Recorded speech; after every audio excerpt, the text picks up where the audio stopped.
વિસ્તારોમાં eco sensitive ઝોનને લઈને ભાજપની અંદર જ સરકારના નિર્ણયનો વિરોધ જોવા મળી રહ્યો છે। ભાજપના નેતા હર્ષ ત્રિપડિયાએ કહ્યું કે 196 ગામનો વિકાસ નોંધાઈ જશે। સામે સરકારનું કહેવું છે કે દરેકની રજૂઆત સાંભળવામાં આવશે। સવાલ એ છે કે શું ઇકો સેન્સિટિવ ઝોન અને સિંહના ઉછેર માટે કેટલો મહત્વનો છે આ નિર્ણય? જુઓ આ ખાસ રિપોર્ટ।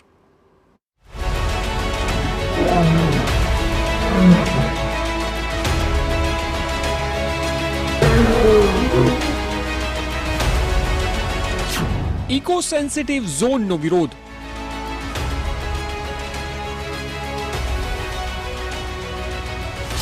$196 ગામ સહિત ભાજપમાં જ આક્રોશ।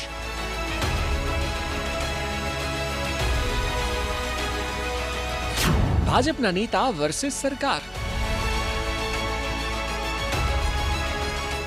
જૂનાગઢમાં ગીર જંગલની આસપાસના વિસ્તારને ઇકો સેન્સિટિવ ઝોન જાહેર કરાતા આસપાસના ગામના લોકોનો વિરોધ વધી રહ્યો છે।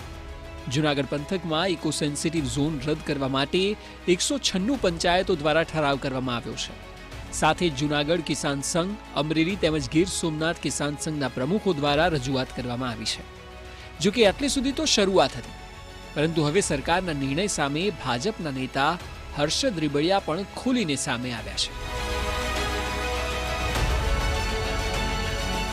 ભાજપના નેતા હર્ષ ત્રિપડિયાએ કહ્યું કે ઇકો ઝોનથી ખેડૂતો વન વિભાગના ગુલામ બની જશે।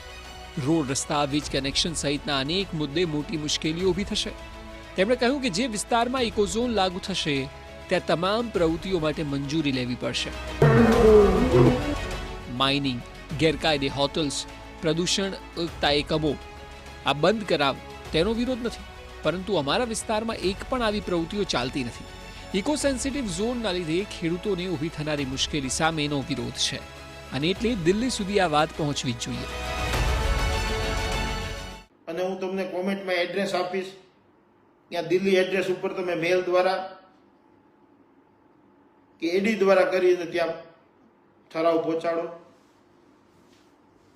આ ખૂબ જરૂરી છે। 60 દિવસની અંદર આપણે વાંધો લેવાનો છે। કેટલા દિવસમાં? 60 દિવસની અંદર। તો આપણા 196 ગામની વાંધા હતી તો સાહેબ ત્યાં પહોંચી જ જવી જોઈએ કે અમને અહીંયા નુકસાન છે, અમને ફાયદો કાંઈ નથી, અને આ કરવાથી સિંહને પણ ફાયદો નથી, નુકસાન ખેડૂતને છે, આવું લખજો। તમામ 196 ગામોને હાકલ કરવામાં આવી છે। બીજી તરફ વન મંત્રી મુળુભાઈ બેરાનું કહેવું છે કે આસપાસના કોઈ પણ ગામને કોઈ જ તકલીફ ન પડે તે પ્રકારે દરખાસ્ત ભારત સરકારને મોકલી હતી અને ત્યારબાદ તે મંજૂર થઈ હતી। જ્યારે sensitive zone, eco sensitive zone જાહેર કર્યો ત્યારે જે ગામો હતા એકદમ ઓછા હતા, 120 ગામ। એને બદલે આપણે એમાં પણ વધારો કર્યો, ખાસ કરીને સિંહના સંવર્ધન માટે, સંરક્ષણ માટે અને સ્થાનિક લોકોની જે અલગ અલગ એક્ટિવિટી છે એમાં કોઈ તકલીફ ન પડે। જે વિસ્તાર જંગલની આજુબાજુના ગામતળ છે, ગામો છે, એને પણ કોઈ તકલીફ ના પડે એ રીતની આખી દરખાસ્ત છે આપણે ભારત સરકારને મોકલી હતી। 18 સપ્ટેમ્બરના દિવસે ભારત સરકારે આ જાહેરનામું પ્રસિદ્ધ કર્યું છે।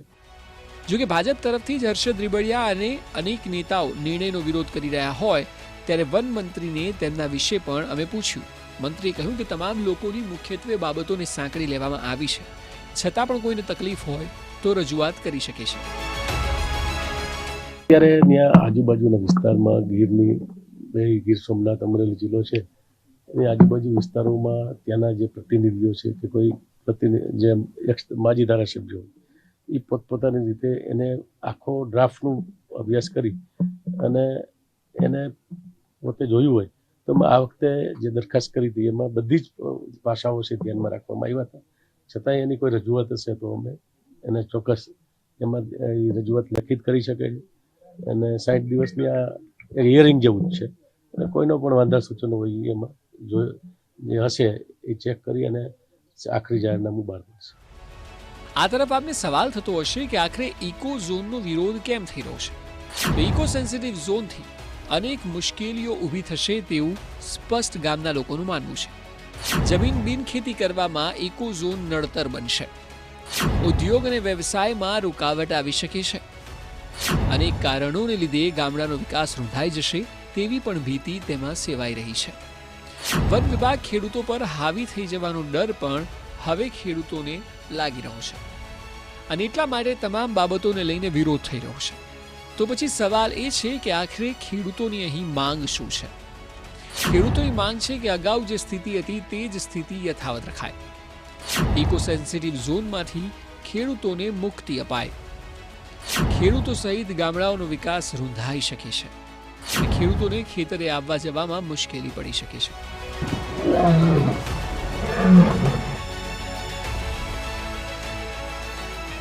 આ તમામ બાબતો છે અને એટલે આ નિર્ણય સરકાર માટે પણ મુશ્કેલી વધારનાર સાબિત થઈ શકે છે.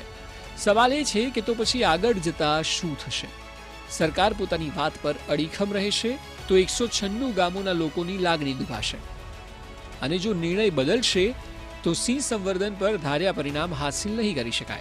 આ બધી બાબતોને લઈને સરકારની સ્થિતિ થોડી અવઢવભરી હોય તેવું લાગી રહ્યું છે. Bureau report, TV9.